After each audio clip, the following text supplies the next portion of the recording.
Buenas tardes, yo soy el abogado Juan Carlos Múnera, pertenezco y represento la firma de abogados Asesorías Jurídicas Medellín SAS y en virtud de la gran cantidad de preguntas, de consultas con relación a los contratos de arrendamiento, ya sea contratos de arrendamiento de vivienda o ya sea contratos de arrendamientos comerciales, tuvimos como la iniciativa de proponerles una conversación clara de acuerdo a los casos que ustedes presentan, a las soluciones que requieren con respecto a estas dos temáticas. Decimos que es una conversación clara por cuanto se podrán escuchar gran cantidad de presentaciones jurídicas, académicas al respecto, y allí se elucubran una cantidad de teorías jurídicas. Sin embargo, pareciera que la interpretación o la solución no se puede encontrar tan fácilmente. En virtud de ello, ¿qué tal si hablamos de una manera concreta sobre esta problemática? Para lo cual comencemos con lo siguiente. Vamos a poner una regla clara de esta conversación, y es que vamos a tener presente que hay dos épocas que deben diferenciarse. Hay una época que se denomina emergencia económica, social y ecológica, y esa época va entre el 17 de marzo y el 16 de abril. Son 30 días donde el gobierno nacional tuvo la oportunidad de emitir decretos con fuerza de ley. Tienen que cumplirse. Esa época terminó por cuanto la presidencia no la postergó, pero ahí tenemos un primer momento y tenemos un segundo momento, que sea a partir del 12 de marzo y el 30 de mayo y se denomina emergencia sanitaria, que es aquel lapso de tiempo donde el Ministerio de Salud y Protección toma medidas para evitar el contagio, la propagación o unos efectos más adversos de la enfermedad del COVID-19. Teniendo claro esas dos épocas, que además son sustanciales para poder comprender lo que vamos a hablar enseguida, podemos seguir o pasar a lo siguiente. En virtud de la emergencia económica que iba entre el 17 de marzo y el 16 de abril, el gobierno nacional expidió una norma que reguló temporalmente los contratos de arrendamiento comercial y civil en lo que tiene que ver con vivienda y locales comerciales. Hay especial problemática con los locales comerciales donde se ejercen actividades económicas que tienen que ver con restaurantes, discotecas, bares, centros de espectáculos, y de hecho se afectan empresas que son arrendatarias y ejercen actividades que no están excepcionadas. Significa que en este momento no se pueden hacer en virtud pues, de estas medidas para evitar la propagación del COVID. Bueno, entonces pasemos a lo concreto. Es aquellas preguntas que deben tener solución en esta norma que se expidió, o pasemos a lo concreto en cuanto a resolver o al menos ver iniciativas con relación a las problemáticas actuales, aunque no se circunscriban a esa norma especial. Comencemos por lo siguiente. Usted pregunta, ¿puedo o no puedo? Mejor, ¿debo o no debo? ¿Tengo o no tengo que negociar el pago de cánones de arrendamiento, el incremento de cánones de arrendamiento en esta época? Es decir, ¿tengo la obligación de negociar? Voy a contestar lo siguiente. Sí, precisamente esa norma especial que reguló temporalmente el contrato de arrendamiento dice las partes deberán llegar a un acuerdo. Y es una prescripción de ley que debe acatarse, por cuanto los contratos en Colombia se rigen por principios, y unos de ellos son, por ejemplo, el principio de la buena fe.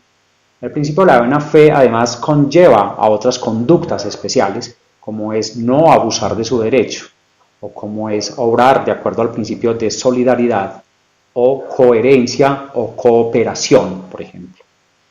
Entonces, las partes sí deben de tratar de llegar a ese acuerdo. Puede que el acuerdo no se dé, o porque no se lograron acomodar unas propuestas, o puede que el acuerdo no se dé por cuanto simple y llanamente no pudieron encontrar el lugar de negociación, de acuerdo o de comunicación. Pero en principio la norma sí lo está llamando a dialogar y concertar específicamente sobre qué, sobre los cánones de arrendamiento que se causan entre el 15 de abril de 2020 y el 30 de junio de 2020. Es el lapso de tiempo específico que la ley dio. Dijo, las partes deben ponerse de acuerdo en el pago de los cánones y en los incrementos, si hay lugar a ellos, que se den en este lapso de tiempo. Eso nos da también una conclusión, que esa norma no reguló desde ningún punto de vista el congelamiento o la exoneración en el pago de los cánones de arrendamiento. Usted sigue obligado a pagarlos. Está diciendo la norma es concerte la forma en que los va a pagar. Ahora bien, ¿qué pasa si las partes logran un acuerdo? Seamos precisos, en este acuerdo no se pueden contemplar intereses moratorios, en este acuerdo no se pueden contemplar sanciones o indemnizaciones o penalidades. Asimismo,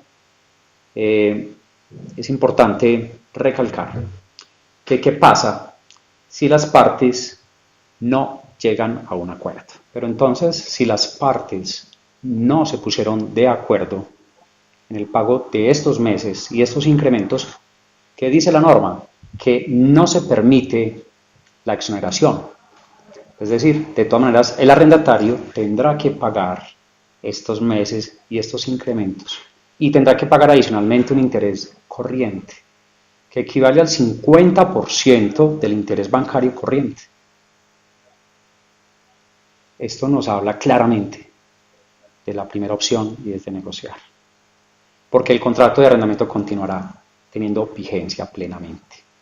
Ahora bien, hablemos en cuanto a si las partes no se ponen de acuerdo, pero usted sigue con su problemática por cuanto no puede cumplir con el contrato de arrendamiento. Usted no puede pagar porque está imposibilitado económicamente de forma total y absoluta.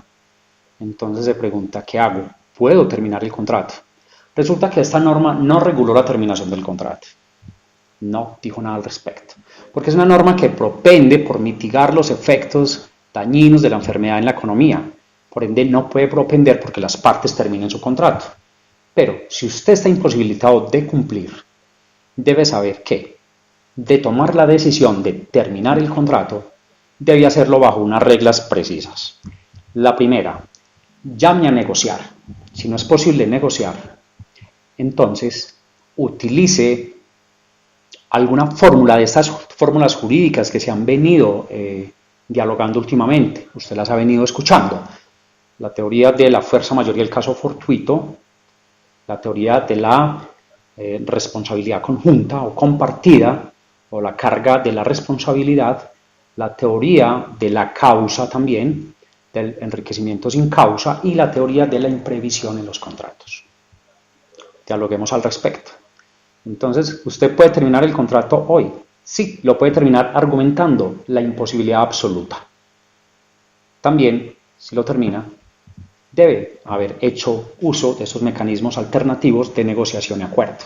Acuérdese que lo terminas porque esto falló, o que lo termina por su imposibilidad absoluta de cumplir. Pero adicionalmente usted debe saber que no puede entregar hoy el inmueble. ¿Por qué no lo puede entregar? Porque esa actividad de entrega del inmueble no está excepcionada. Es decir, hoy no se pueden hacer acarreos o mudanzas y usted no puede salir a hacer este tipo de diligencias. Pues solamente nos está dado o permitido salir para hacer diligencias bancarias o de mercado o médicas o de farmacias. Por ende, usted no puede entregar el inmueble. Pero entonces, ¿qué hago si termina el contrato y no puedo entregarlo?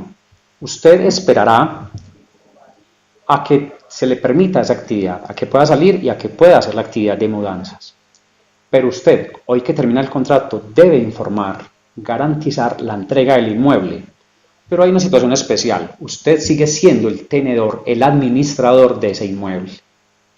Es decir, usted responde por él porque no lo ha podido entregar. Ahora bien, la norma nos habla en un sentido de permanencia del contrato. Como no reguló la terminación, pasemos a otro campo. Entonces, usted dice, lo termino y va a hacer uso de unas teorías, las que mencioné ahora. Empecemos a mirarla. Comencemos a mirarlas. Fuerza mayor y caso fortuito. ¿Sí? Usted tendrá que demostrar Si su arrendador lo demanda, tendrá que demostrar que usted estaba en imposibilidad absoluta de cumplir. ¿Y cómo es esto? Porque usted no podía prever que venía una pandemia y no podía prever que se iban a tomar medidas de aislamiento obligatorio y que se iban a tomar medidas que impedían el ejercicio de la actividad comercial para la cual usted arrendó ese local comercial. Usted va a demostrar esto.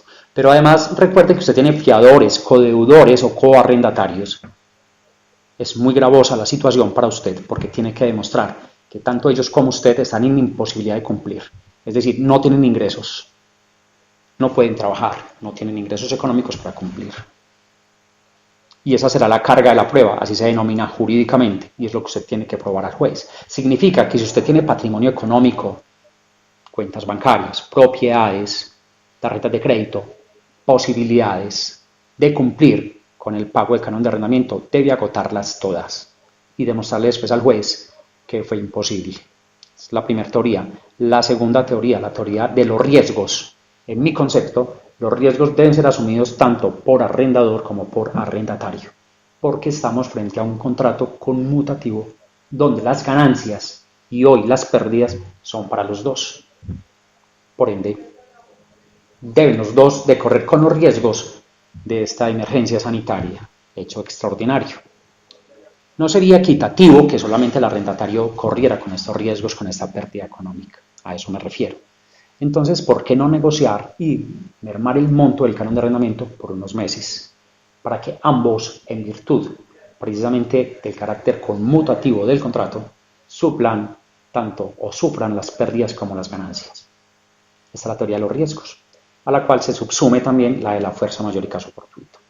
Ahora bien, se ha venido hablando de la teoría de la imprevisibilidad de los contratos, o teoría de la imprevisión. Significa que cualquier contratante de arrendamiento civil o comercial, de canon de arrendamiento para un inmueble que sirve de vivienda o para uno que sirve de local comercial, deben prever cuando contratan que pueden presentarse circunstancias que impidan o imposibiliten o dificulten la ejecución del contrato. Y eso lo tienen que prever y tienen que tomar las alternativas o medidas posibles para que si esto sucede no generen daños para ambos.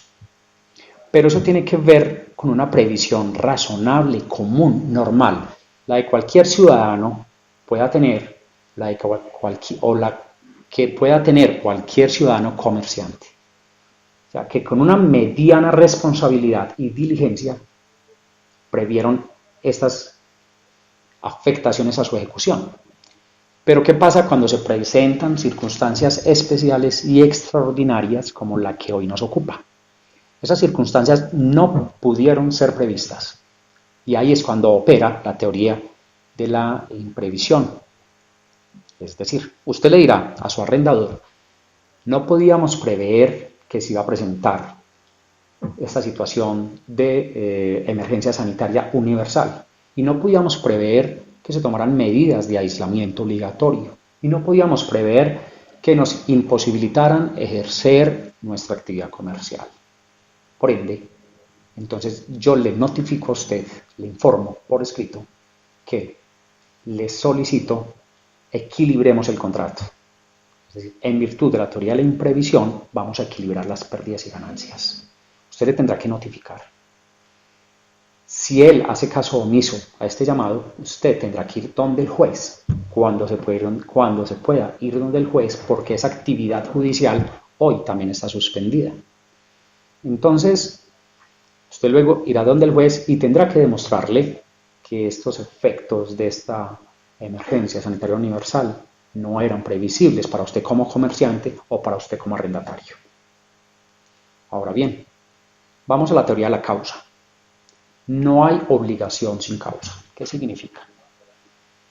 Que el arrendador se obligó a entregarle a usted un bien inmueble para su uso y goce, y que además se obligó a mantener este bien inmueble apto para la actividad para la cual usted lo contrató, ya sea para vivienda, ya sea para ejercer su actividad comercial. Y usted a su vez se obligó a pagar por ese uso y goce. Pero si usted hoy no tiene el uso y goce del bien y el arrendador no puede garantizarlo, entonces ¿usted cómo va a pagar? ¿O usted cómo va a cobrar? Eso significa que si usted paga como arrendatario sin estar utilizando, significa que el arrendador se puede estar enriqueciendo sin causa, me refiero sin causa legal, porque él no está proporcionando el uso del bien, independiente de las circunstancias, porque ambos están en la misma situación, no pueden cumplir, no porque no quieran cumplir, sino porque el contexto se lo obliga o el contexto se lo impide. En virtud, en esta misma línea, entonces, si lo termina hoy, recuerde, no puede entregar el inmueble sino hasta que la actividad esté permitida y que usted estará de pronto proclive a ser demandado judicialmente. Ahora bien, estas teorías de responsabilidad, como es la fuerza mayor, caso fortuito, no impiden que usted tenga que cumplir el contrato. Lo que ellos ayudan es que si usted logra demostrar, usted se exonere de las indemnizaciones o penas o intereses moratorios que usted debiera de pagar por incumplimiento del contrato. Eso tiene que quedar claro. Por ende, usted puede ir obteniendo claridad. O lo termino o negocio. ¿Cierto? Si lo termino, me veo abocado a ser demandado y a demostrar unas teorías que me exoneran de responsabilidad. Y además no puedo entregar el inmueble sino hasta que la actividad sea permitida. O si negocio, solamente voy a negociar por unos meses. Pero ¿qué pasa si posteriormente esta situación económica o de emergencia sanitaria no es solucionada o no alcanza un estado de normalidad? Normalidad entre comillas, será otro tipo de normalidad, pero entonces ya conoce las consecuencias. Ahora bien, pasemos a lo siguiente. ¿Qué pasa si la vigencia del contrato de arrendamiento y entrega se dio en aquella fase de la emergencia económica, social y ecológica? Recuerden, va entre el 17 de marzo y el 16 de abril. Si en esa época se había pactado desde antes que en esa época terminaba el contrato y usted tenía que entregar el inmueble, esta norma especial que reguló temporalmente dice que ese contrato, es decir, esa finalización y esa entrega, se posterga, se prorroga hasta el 30 de junio. Deben tener eso presente para ese caso específico. Eso significa que la norma no reguló de forma expresa aquellos contratos de arrendamiento cuya vigencia se daba con posterioridad al 16 de abril. Es decir, si yo hoy tengo que entregar el inmueble o mi vivienda, la casa que tenía arrendada, no puedo hacerlo, pero esta ley no contempló ese supuesto. Esto en atención a una interpretación gramatical, taxativa de esa norma. Entonces, se terminó este contrato, ¿cuándo voy a entregar? Usted entregará cuando esa actividad le sea permitida, cuando usted pueda salir de su casa y pueda garantizarle al arrendador la entrega de las llaves y del inmueble. Ahora hablemos, ¿qué pasaría, por ejemplo, si hoy en día yo simple y llanamente quiero negociar, pero quiero llegar a un acuerdo que no sea simplemente para 2 meses o 3 meses? Quiero que hablemos claramente. Esta es una oportunidad entre comillas, no solamente para dialogar sobre el pago de los cánones de arrendamiento de de abril, mayo y junio, sino de dialogar sobre los próximos meses donde puede ser previsible o es previsible que las circunstancias van a seguir todavía con suma dificultad, que de pronto las personas, mis clientes, no van a regresar a mi negocio en virtud del temor o la desconfianza. O pensemos también qué pasa si ya para poder utilizar nuevamente mi actividad comercial me sale sumamente gravoso porque tengo que tomar medidas especiales y costosas para poder obtener nuevamente la visita de mis clientes. Entonces, hablemos claro, podemos invitar a que de una vez se negocie unos meses adicionales. O vamos más allá, podemos invitar a que se revise el contrato desde ahora a futuro, sin hablar tiempo determinado o ya sea indefinido, para llegar a acuerdos sobre cánones de arrendamiento e incrementos de hoy en adelante, teniendo en cuenta una nueva época o una nueva era. Y esto va a permitir que no estemos nuevamente dentro de 2 meses con nuevas problemáticas. Para recapitular, podemos decir que la medida número 1, llegar a acuerdos. 2, si se llegan a acuerdos, no se admiten penalidades. 3, si no se llegan a acuerdos, a pesar de intentarlo, usted tendrá que pagar. También, ya, si usted decide terminar el contrato, tendrá que demostrar que está en imposibilidad de cumplirlo. Esas conclusiones nos llevan, obviamente, a razonar el menor daño posible, pero tenemos que ser claros en que ambas partes, arrendador y arrendatario, tienen dificultades actualmente y que si usted le termina el contrato de arrendamiento, el arrendador tiene también que saber que le va a quedar mucho más difícil o complejo volver a arrendar. Tendrá que buscar un nuevo arrendatario ya con otras condiciones del mercado. Por ende, a él también le sirve negociar. Explícitamente con relación a los establecimientos de comercio de bares, discotecas, restaurantes que hoy no pueden ejercer su actividad, que no pueden ir a estos lugares o bienes inmuebles y que parece que el panorama es mucho más difícil, debieran o tienen que llegar a acuerdos de más largo plazo, pues el daño puede ser mucho más gravoso. Eso es hablándolo claro. Ahora bien, después de plantear estas ideas e interpretaciones, los invito para que nos pregunten su caso concreto, para que aporten sus ideas a esta discusión. Asesorías Jurídicas Medellín va a contestarles. Bueno, hasta pronto, esperamos estar conversando nuevos temas también así de forma clara y concreta. Muchas gracias.